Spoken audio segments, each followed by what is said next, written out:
Gros succès fin septembre pour les journées portes ouvertes du CEVA. Tout au long du week-end, des dizaines de milliers de Genevois se sont extasiés sur les dimensions monumentales du futur Léman Express.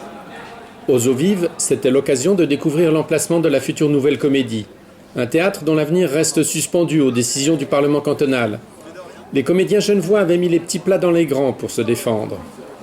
Le verdissant annonce que le matin est proche, il fait bannir ces cieux impuissants. C'est nous-mêmes qui avons proposé de mettre la Nouvelle Comédie à une gare. Comme ça, les gens de Lausanne, de Nyon pourront venir voir le spectacle. Ils sortiront à cette gare et puis ils iront au théâtre, puis le soir ils reprennent le train et ils se retrouveront à Nyon et à Lausanne. Donc l'enjeu est... ou Annemasse aussi, on peut dire aussi Annemasse bien sûr. Oui. Donc c'est un enjeu qui permet... donc il est exemplaire à plus d'un titre.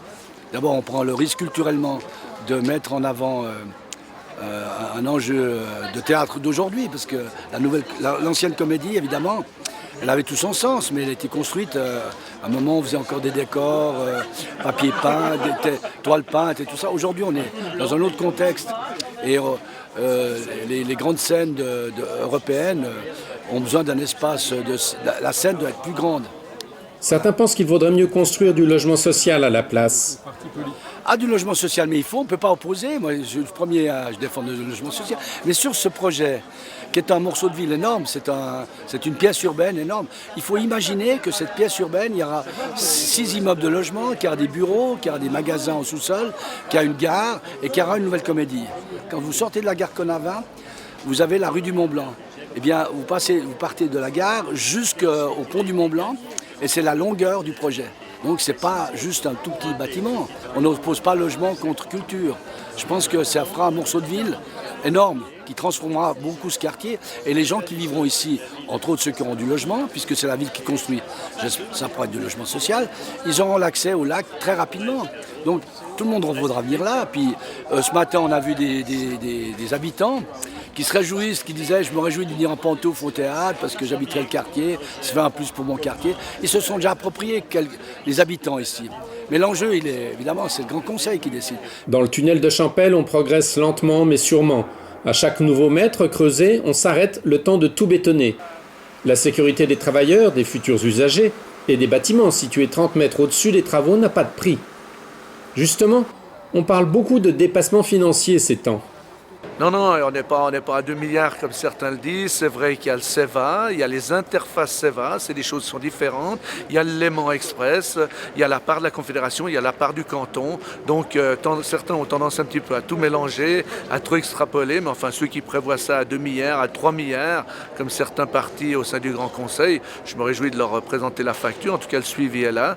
De leur présenter une facture qui sera bien en dessous, quoi qu'il arrive.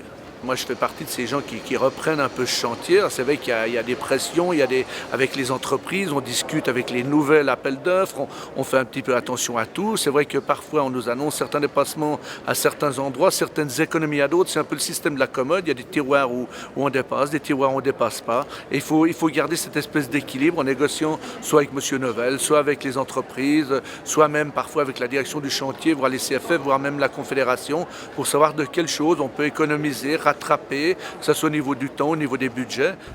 Parmi les incertitudes qui pesaient sur les coûts, l'une au moins est réglée. On sait désormais combien coûteront les fameuses briques de verre des gares dessinées par Jean Nouvel. Les prototypes ont pu être fabriqués juste à temps pour les journées portes ouvertes, livrées in extremis le vendredi soir. Mais qu'en est-il de la nouvelle provision de 200 millions qui vient d'être mise au budget pour faire face à d'éventuels dépassements ? Aujourd'hui, c'est vrai qu'on ne peut pas dire que ces 200 millions sont un déficit. Aujourd'hui, c'est une part de risque. C'est une part de risque qu'on a fait figurer dans le rapport trimestriel que j'ai voulu sur ce chantier.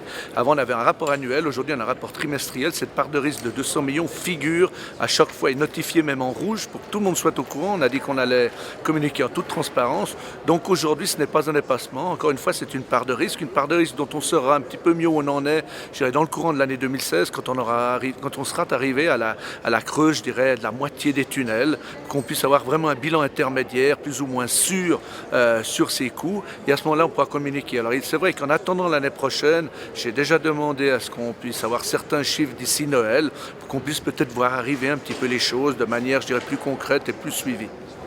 Pourquoi cette provision de 15% du coût total, usuelle dans de tels chantiers, n'a-t-elle pas été prévue au départ et incluse dans la votation? C'était M. Kramer qui l'avait mis en place à l'époque. Alors est-ce que c'était dans un souci de mieux faire passer, je dirais, la pilule? Est-ce que c'était tout simplement pour éviter que peut-être certaines entreprises se sentent trop à l'aise pour dépenser cet argent? Et aujourd'hui, cet argent, le fait de l'avoir mis dans la réserve, il n'est pas dépensé, il est quand même en suspens. Et je pense qu'il faut maintenir la pression aussi sur ce chantier à ceux qui travaillent très bien. D'ailleurs, l'audit l'a dit, hein, ce chantier est très bien suivi. C'est un rapport qu'on n'a pas pu rendre aujourd'hui public parce qu'il y avait encore des entreprises avec lesquelles on travaillait au niveau des soumissions.